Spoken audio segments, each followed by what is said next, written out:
Yunani dengan NIM 240601110032. Perkenalkan, nama saya Muslihah dengan NIM 2406011110031. Perkenalkan, nama saya Nabila dengan NIM 240601110029. Kami dari kelompok 6 akan menjelaskan tentang demokrasi beralaskan sesuai dengan Undang-Undang Republik Indonesia tahun 1945 dan Pancasila. Sebelumnya kami sampaikan terima kasih kepada Bapak Kifa'ah Putra MPDI yang telah membimbing kita dalam mata kuliah kewarganegaraan, dan juga kami sampaikan terima kasih pada teman-teman yang sudah bersedia mengklik dan menyimak video kita kali ini. Tanpa banyak berkata-kata, mari kita masuk pada materi kita kali ini. Sebelumnya teman-teman pasti udah banyak mendengarkan ya bahwasanya negara kita merupakan demokrasi. Nah, apa sih demokrasi itu? Di sini kita bantu nerangin ya teman-teman. Demokrasi berasal dari bahasa Yunani yakni demo dan kratos. Demo yang artinya rakyat, sedangkan kratos yang artinya pemerintahan atau kekuasaan. Dari sini dapat disimpulkan bahwasannya demokrasi adalah sesuatu pemerintahan di mana kekuasaan tertinggi ada pada tangan rakyat. Jadi demokrasi juga merupakan sebuah proses yang memungkinkan masyarakat untuk berperan aktif dalam menentukan keputusan yang bersifat penting untuk berbangsa dan bernegara. Nah, salah satu implementasi atau bukti nyata dari demokrasi yaitu pemilu yang ada di Indonesia. Pemilu di Indonesia ini sangat mencerminkan nilai-nilai demokrasi, yaitu kebebasan, kejujuran, keadilan, serta transparansi. Dengan adanya pemilu yang demokrasi, rakyat dapat menyalurkan aspirasi politiknya dan berperan dalam menentukan arah dan kebijakan negara selanjutnya. Dengan demikian, implementasi demokrasi dalam pemilu adalah kunci dalam mewujudkan pemerintahan yang berdasarkan kehendak rakyat serta menjamin kebebasan berpolitik dan kesejahteraan bersama. Di sini saya akan menjelaskan tentang faktor-faktor pendukung demokrasi. Tentunya demokrasi tidak akan berjalan tanpa adanya faktor pendukung. Faktor ini yang akan memastikan bahwa demokrasi akan berjalan dengan adil, efisien, dan menguntungkan bagi seluruh masyarakat. Kemudian apa saja faktor-faktornya? Yang pertama adalah pendidikan demokrasi.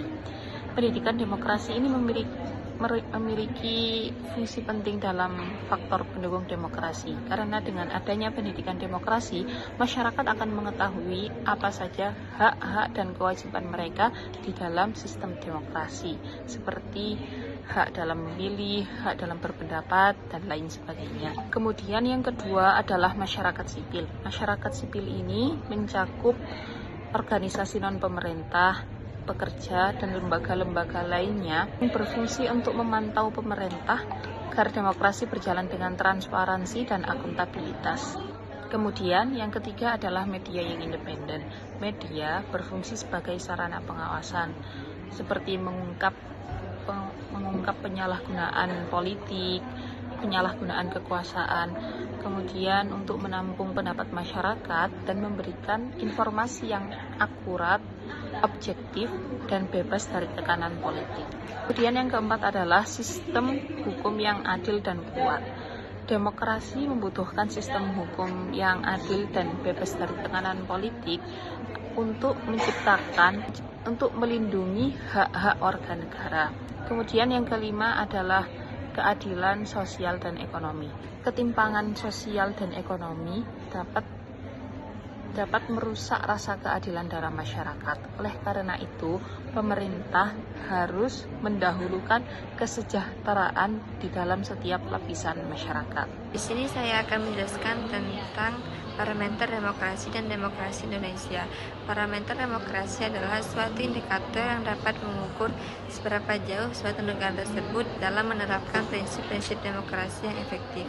Berikut beberapa parameter demokrasi di Indonesia. Yang pertama adalah pemilu yang adil dan bebas.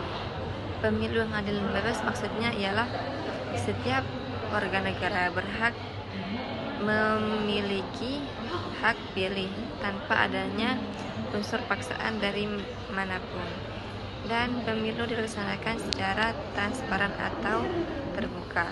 Yang kedua adalah kebebasan berpendapat dan pers.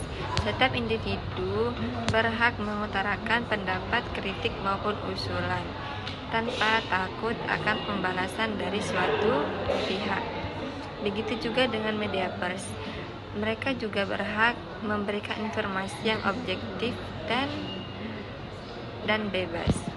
Yang ketiga adalah perlindungan hak asasi manusia. Negara demokratis berhak memastikan bahwa setiap warga negaranya memiliki hak-hak dasar yang dilindungi seperti hak beragama, hak atas kebebasan pribadi, dan hak-hak lainnya. Yang keempat, negara hukum.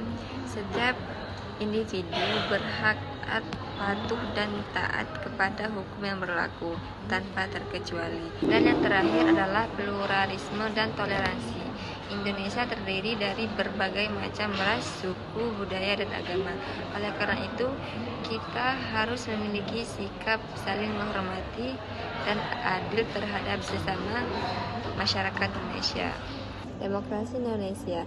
Demokrasi Indonesia telah mengalami perubahan dan perkembangan sejak proklamasi kemerdekaan.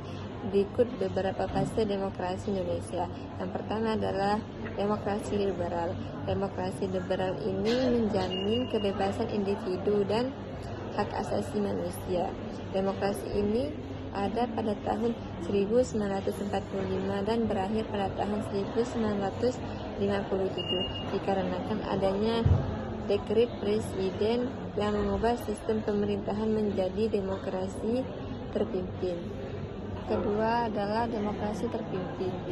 Demokrasi terpimpin adalah suatu sistem pemerintahan yang dimana seluruh kekuasaan itu berada pada tangan Presiden Soekarno. Demokrasi ini ada setelah demokrasi liberal yaitu pada tahun 1957 dan berakhir pada tahun 1966. Jadi demokrasi ini adalah kebebasan dan partisipasi politik terbatas sehingga memicu ketegangan politik yang berujung pada transisi Orde Baru. Yang ketiga adalah Orde Baru. Orde Baru ini muncul pada tahun 1966 dan berakhir pada tahun 1998. Orde Baru di bawah Soekarno ini membawa signifikan politik dan kemajuan ekonomi, tapi hanya bersifat otoriter, kebebasan politik, serta banyaknya korupsi. Krisis ekonomi pada tahun 1990-an akhirnya menjatuhkan rezim Orde Baru ini. Yang keempat adalah demokrasi Pancasila pasca reformasi, yaitu pada tahun 1998 sampai sekarang. Setelah runtuhnya Orde Baru pada tahun 1998, Indonesia memasuki era reformasi dengan sistem Pancasila yang lebih terbuka. Pemilu menjadi lebih bebas, sistem multipartai diterapkan, serta kebebasan media dan otonomi daerah diperluas. Namun, tantangan seperti korupsi dan polarisasi politik masih menjadi hambatan dalam proses demokratisasi. Pendidikan demokrasi. Seperti yang kita ketahui, pendidikan demokrasi merupakan salah satu pilar penting dalam pendukung demokrasinya sendiri adalah meningkatkan kesadaran berbangsa dan bernegara, menghargai hak asasi manusia, dan partisipasi aktif masyarakat, menguatkan nilai-nilai Pancasila. Untuk mencapai pendidikan demokrasi, kita membutuhkan metode-metode yang efisien seperti penggunaan teknologi, pendidikan kewarganegaraan, dan lain sebagainya. Pelaksanaan pendidikan demokrasi dapat dilaksanakan di sekolah ataupun masyarakat langsung. Dan tentunya dalam pelaksanaannya, pendidikan demokrasi memiliki tantangan-tantangan tersendiri, seperti kurangnya kualitas pendidikan, politik yang dominan, serta ketidakstabilan sosial dan ekonomi. Dalam hal ini, pemerintah berperan penting untuk mengatasi tantangan-tantangan tersebut agar pendidikan demokrasi dapat berlangsung dengan baik. Sekian dari kami, mohon maaf jika ada kesalahan karena kami masih dalam proses pembelajaran. Assalamualaikum warahmatullahi wabarakatuh.